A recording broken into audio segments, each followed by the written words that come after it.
Welcome back, deranged viewer. I missed you. Today, we're going to be talking about this chart right here of the most dangerous man-eaters from history. Now, a man-eater is known as an animal that has become a serial killer. Now, why would an animal seem to go out of their way to attack the true apex predator of the world, humans? Well, there's a lot of different factors to this, but there is one key theme that we see reoccurring in this chart, and that is when something gets weakened or injured or just desperate, it tends to want to lash out at anything it can get a hold of. Before I get into the video, just a quick disclaimer: if you are squeamish to things like blood and death and animals eating people, then this may not be the video for you. But other than that, this is a chart of a whole bunch of man-eaters. Starting off at the top, you have less dangerous ones that killed less people. And further down you go, you get some really dangerous ones that killed a ton of people, or just some really weird ones. Starting off with Tilikum. Now, to me, as far as apex predators go,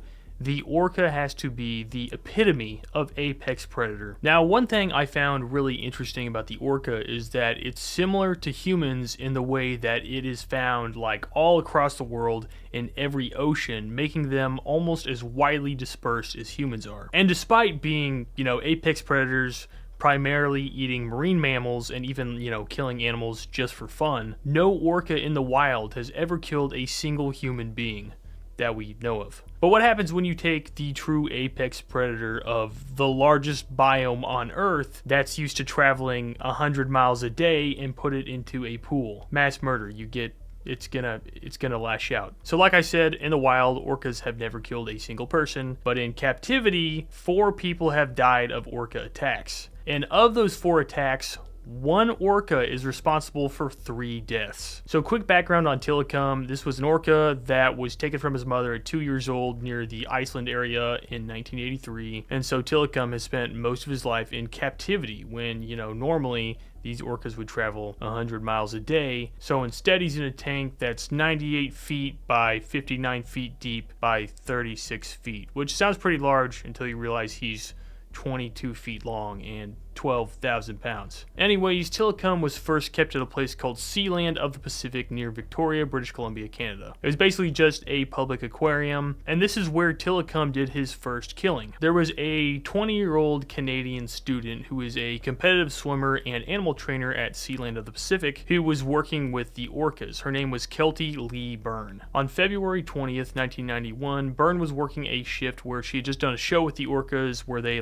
push toys around. It was Tilikum and then 2 other female orcas, Nootka and Haida. After the show, she was cleaning up the toys in the pool where she accidentally slipped into the water. But as she tried to climb out, she noticed there was a tug on her foot. Tilikum was trying to pull her back into the pool. She began to scream, and Tilikum dragged her back into the pool. And these 3 orcas had never had a large interactive experience in the water with another animal other than orcas. So they kind of toyed around with her. They pulled her down, let her go back up for air, and did this over and over again, and then finally they ended up drowning her and just bumping her around a whole bunch and messing her up pretty bad. Some of the onlookers, because they had just done a show, even heard her scream, "I don't want to die," during this whole terrible experience. But despite the staff rushing to save her, slapping the water, throwing fish in, nothing helped, and when Byrne resurfaced for the 3rd time, she was motionless. What's kind of interesting about this is Sealand of the Pacific, because of this incident, had to sell Tilikum to Seaworld in Florida, and it was kind of brushed away in the sense that they were like, oh, it was an accident, she just kind of drowned. But these orcas really messed her up. There was bruises all over her, there was bites, they stripped her of her clothes. It was a pretty messed up situation. As you can see, it's gonna get worse, even though what can get worse than death. So Tilikum, like I said, was moved to Seaworld Orlando, and this is where Tilikum got a hold of a second person. The second killing was a man who is officially said to have drowned, but the circumstances seem pretty suspicious in my opinion. I'm not saying Tilikum killed him exactly, but On July 6, 1999, 27-year-old Daniel Dukes got inside of Seaworld and was hiding because he wanted to wait for them to close, and then he was gonna sneak into the Tilikum pool and have a magical experience. But what he thought was gonna be magical turned out to be the end of his life. The body was found the next day draped over Tilikum's backside as the whale swam around parading him in the back pool. But luckily for Seaworld's sake, they claimed there was no security footage tape of the pool on that specific night. So it was unclear exactly what happened, even though normally there's cameras all over SeaWorld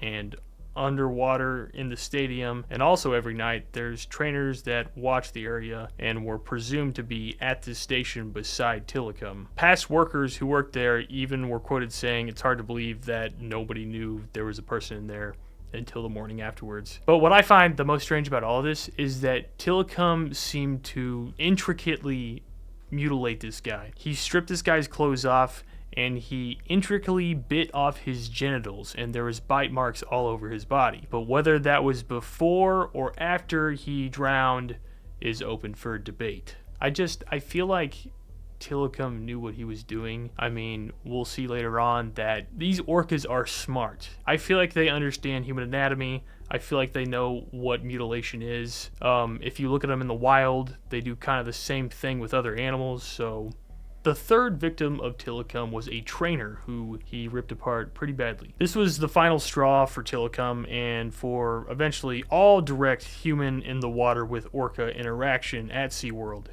you would think. On February 24th, 2010, Dawn Branchow, a 49-year-old SeaWorld trainer, was having a normal show with Tilikum. But what she didn't notice is Tilikum did a trick and she did not reward him for it. And so basically Tilikum grabbed her later on and then destroyed her in front of the audience. When Branchow was having this special orca time with Tilikum right after the show, Tilikum grabbed her left forearm and then pulled her into the pool, and then started to scalp her, bit down on her arm, and held her underwater for 45 minutes. People looked on in horror as the staff frantically tried to get Branchow away from Tilikum. But, you know, compared to a 12,000-pound orca in the water, you're helpless. I mean, what are you going to do? Tell him no? I mean, how could you even hurt this thing? It's 12,000 pounds. Officially, the autopsy report said that Branchow died from drowning and blunt force trauma. Her spinal cord was severed. She had sustained fractures to her jawbone, ribs, and cervical vertebrae. Her scalp was completely torn off from her head. Her left arm had been ripped off near her shoulder, and her left elbow and left knee had been dislocated. And now, while you're gonna think that surely they would quit doing these shows with Tilikum, right? No. SeaWorld actually had Tilikum return to performing in 2011, just a little bit over a year after this terrible thing happened. But they did have some more precautions. They used high-pressure water hoses to massage him instead of hands, and they also used these guardrails on the platform so people didn't have to get close to him. But Tilikum eventually died in 2007 due to bacterial infection. Now, while some people might look at the death of Tilikum as being, you know, good that he's dead after he killed 3 people, others can look at this and say, you know, this is sad because it was an animal that was forced into living a life in a pool when he's meant to travel 100 miles a day, and that this animal maybe responded accordingly due to the circumstances and due to being, you know, going insane. Because, I mean, imagine if you were trapped in a box. Like in a locker, if you were trapped in a locker, it would probably screw you up pretty bad. And now, you might think this is crazy. It is crazy.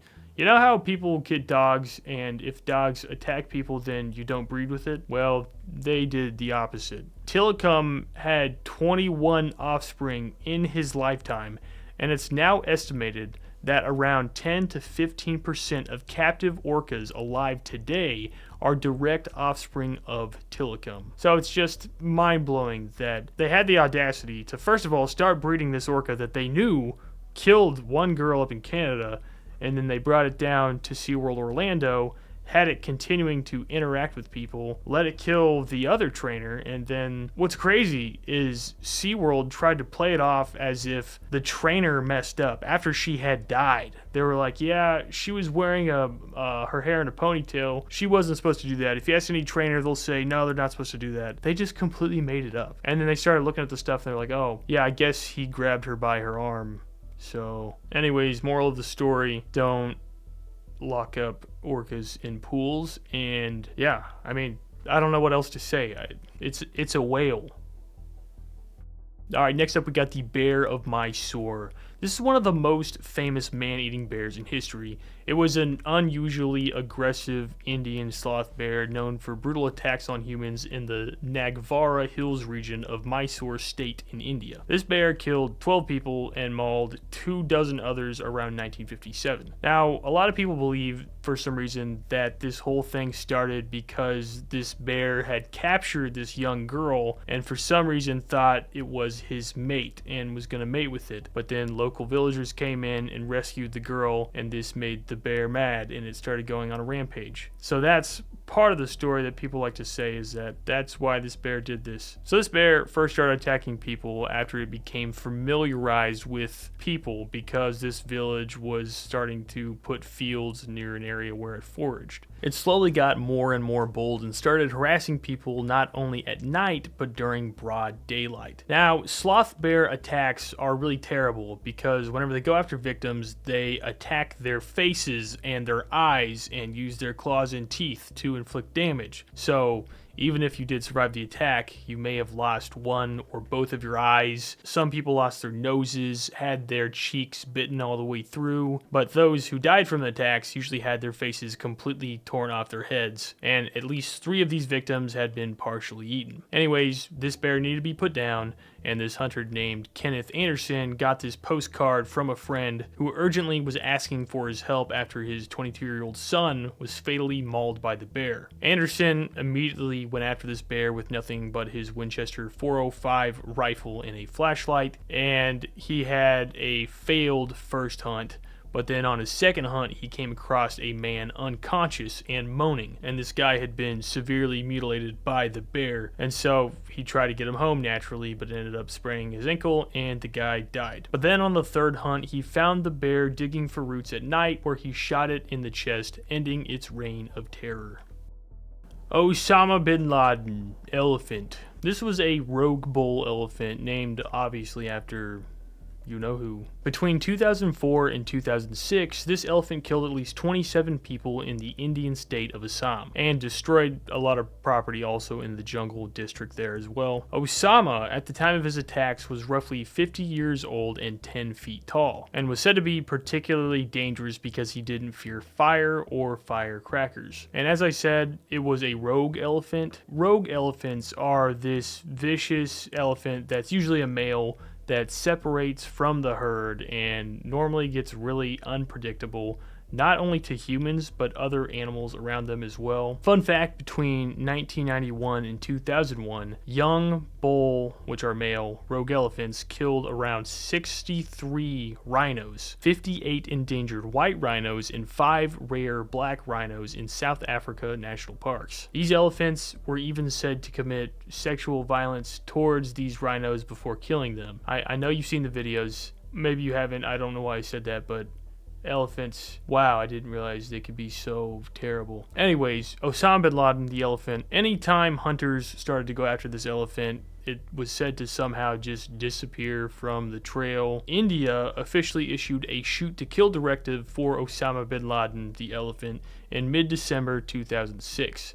And on December 18th, they announced that an elephant had been tracked to a tea plantation. Local villagers closed in using drums and fire to trap the elephant in a corner of the plantation, where he then was approached by hunter Dipin Ram Fukin. The elephant, realizing that he was being trapped, charged the hunter, where he then shot at the elephant, ending the elephant's life only a few yards before it ended his own. However, Indian conservationists think that they probably didn't get the right elephant, as this elephant that they shot was found about 50 miles away from the usual habitat where Osama bin Laden had been at. So it's very likely that bin Laden is still out there the elephant.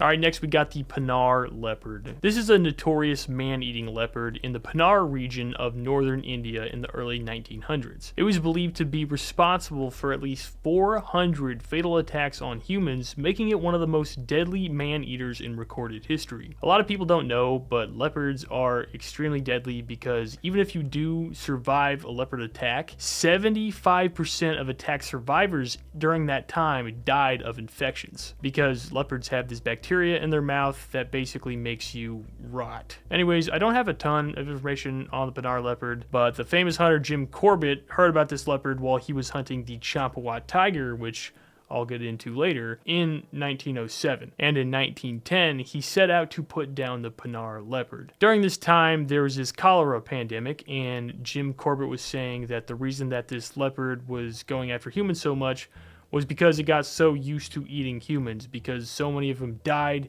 and the disease had wiped out a bunch of people, and so they just started throwing people out in the jungle where it was preying on them as its main food source. Corbett wrote about this situation where he was hunting this leopard, about how this man and wife were sleeping in this room at night in their house, and suddenly the leopard had clamped its teeth around this lady's throat and started to drag her away to eat her.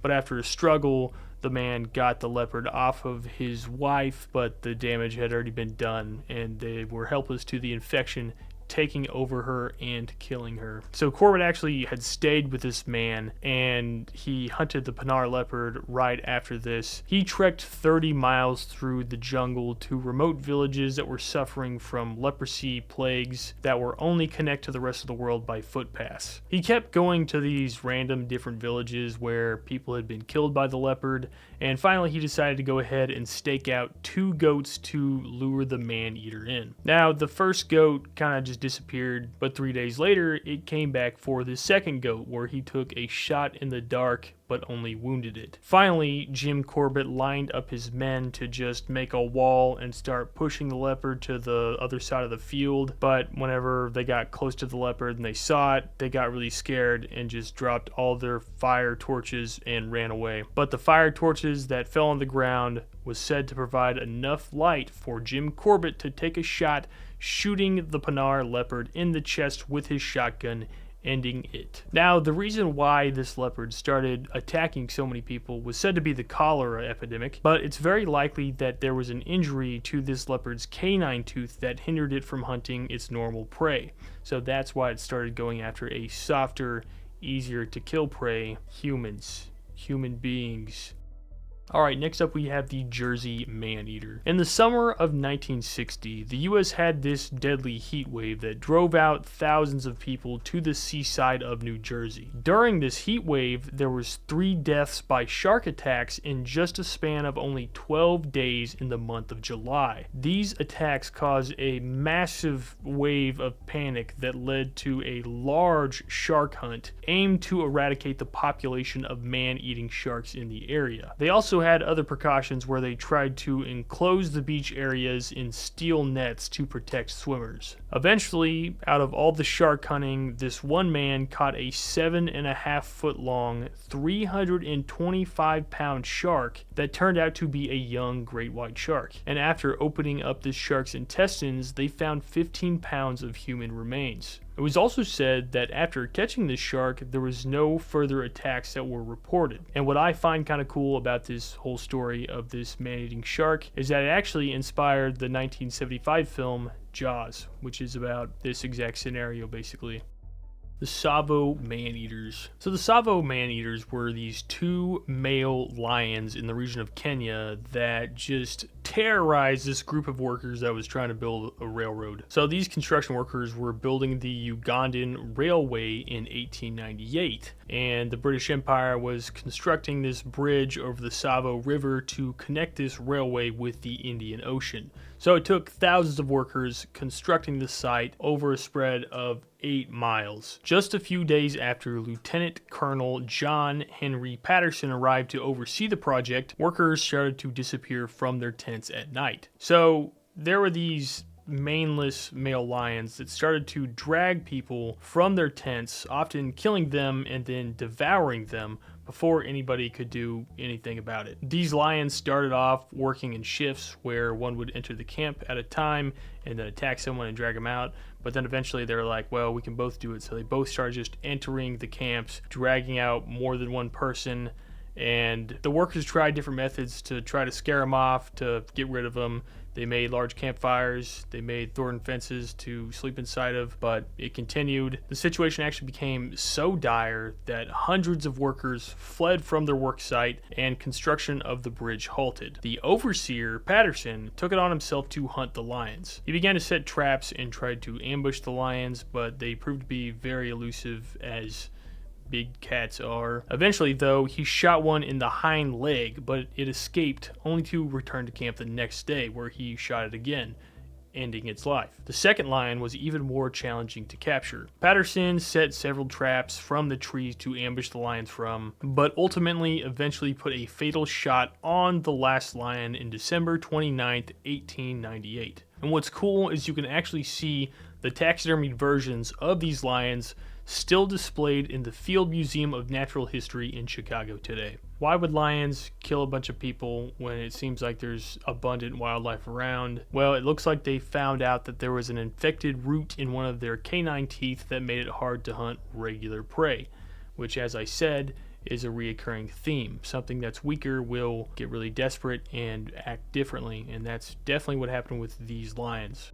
Alright, next up we have the Champawat tiger. This was a Bengal tiger that is estimated to be responsible for killing 436 people. So this tiger began hunting humans in Nepal around 1903, where she was said to have killed around 200 people in Nepal before she was driven across the border to India by the Nepalese army. Attacks after this occurred almost daily. Most of her victims were either young or older women and also children. It was really crazy because this tiger would attack in the broad daylight, causing people to flee in panic back to their huts. And then after this, the tiger would travel long distances, sometimes up to 20 miles between kills, and nobody knew where it was going to strike next. Eventually, though, famous hunter Jim Corbett, like we talked about before, the guy who killed the Panar leopard, heard about this man-eating tiger, and he heard that it was called the Champawat demon, and he wanted to destroy it. That's what they were calling it, by the way. They're calling it the Champawat demon. Corbett began hunting this tiger and immediately found a half-eaten girl that the villagers had said had just died, where the tiger then burst out of the bushes and charged at him. He shot at the tiger with his rifle, but missed twice, only scaring it away. Eventually, he got locals together again to push the tiger into the open, just like the Nepalese army had done before. This is where he opened fire on the tiger, but he ended up running out of bullets and having to run over to another villager and grabbing a rifle, where he then shot it again, ending the tiger's reign of terror. Jim Corbett said that he determined the reason that the Champawat tiger had turned to hunting humans